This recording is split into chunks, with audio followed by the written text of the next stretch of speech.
Halo semuanya, selamat datang di channel Belajar Bahasa Jepang. Perkenalkan, nama saya Robi. Untuk video pembelajaran kali ini, kita akan melanjutkan materi pembelajaran selanjutnya tentang pelafalan yang harus diperhatikan dalam bahasa Jepang poin keempat. Untuk pelafalan, salah satu huruf hiragana yang bentuknya seperti ini, ada beberapa ketentuan yang harus teman-teman semua pahami agar nanti pada saat pembacaannya tidak keliru dalam berbagai kondisi. Huruf hiragana yang bentuknya seperti ini tidak pernah muncul di awal kalimat ya, dan pengucapannya akan berubah berdasarkan huruf yang muncul sesudahnya. Jadi bisa diucapkan dengan bunyi huruf N, bisa juga huruf M, atau bunyi eng ya. Nah, untuk memudahkan teman-teman dalam mengingat pelafalan huruf yang bentuknya seperti ini, apakah diucapkan N, apakah M, atau eng, di sini ada beberapa contoh dan juga ketentuannya. Namun, tanpa mengingat rumus ya, bisa dikatakanlah rumus seperti ini pun, nanti teman-teman semuanya seiring berjalan waktu, semakin sering belajar bahasa Jepang, nanti akan tahu sendiri huruf yang bentuk seperti ini itu kapan dibaca N, kapan dibaca M, atau dibaca eng ya. Nah, untuk teman-teman semuanya yang pemula, agar memudahkan untuk mengingat pelafalan huruf ini, saya buatkan contoh dan beberapa ketentuannya.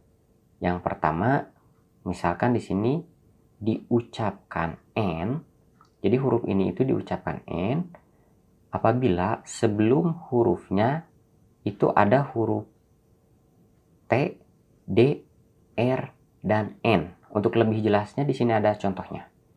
Di sini kan ada kata hantai. Diucapkan N ya, bukan M atau eng. Kenapa di sini diucapkan N? Karena di depannya ini ada huruf ta ya. Nah, jadi sebelum huruf T di sini kan ketentuannya seperti itu. Nah, maka dibacanya N. Hantai. Karena di depannya ini ada huruf ta ya. Kemudian contoh selanjutnya di sini ada undo ya. Nah, di depan huruf ini, huruf N ini ada huruf do ya. Berarti ini D ya.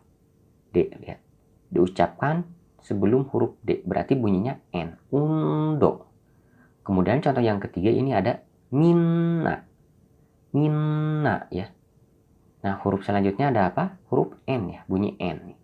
Makanya diucapkannya pun masih dalam bunyi N huruf ini. Kemudian yang kedua, diucapkan M apabila sebelum huruf B, P, dan M sendiri. Contohnya, di sini ada simbong. Nah, ini koran ya. Di depannya kan ini ada huruf bu ya. Maka huruf ini dibaca M. Kemudian contoh kata berikutnya empitsu ya, yang artinya pensil. Karena di depan huruf ini ada huruf P, maka dibacanya M ya. Di sini ada ketentuannya B, P, dan M ya. Kemudian yang berikutnya, huruf ini akan diucapkan eng apabila sebelum hurufnya itu terdapat huruf K dan G. Contohnya di sini. Tenki ya. Ini kan di depan hurufnya ada huruf Ki ya. K. Jadi dibaca eng. Tenki. Kemudian contoh yang selanjutnya kengaku. Nih. Setelah huruf ini ada huruf G ya, huruf ga ini. Makanya diucapkan eng. Jadi kengaku. Kurang lebih seperti itu ya untuk pelafalan huruf yang bentuknya seperti ini ya, huruf N. Jadi teman-teman semuanya harap pahami dan hafalkan dengan baik ketentuan-ketentuan seperti ini agar nanti dalam pembacaannya tidak keliru. Kapan dibaca N, kapan dibaca M, kemudian kapan dibaca eng. Selanjutnya poin yang kelima, di sini ada bunyi luluh ya atau lebur. Jadi huruf tersebut tidak dibaca seutuhnya. Ada bagian yang dihilangkan. Contohnya yang pertama di sini adalah bunyi shi ya, yang bentuk hurufnya seperti ini. Nah, bunyi huruf ini tidak diucapkan shi dengan jelas ya, dalam kondisi tertentu. Nah, diucapkannya hanya SH-nya aja, I-nya hilang ya. Jadi enggak shi full, normal ya. Jadi huruf I-nya ini melebur. Contohnya, pada kata ini ashta ya, yang artinya besok. Jadi diucapkannya ashta, seperti itu ya. Enggak ashita, enggak seperti itu. Jadi I-nya itu luluh, melebur. Kemudian contoh yang berikutnya adalah mashta ya. Mashta, bukan mashita. Dan yang terakhir pada kata deshta, diucapkan deshta ya, bukan deshita.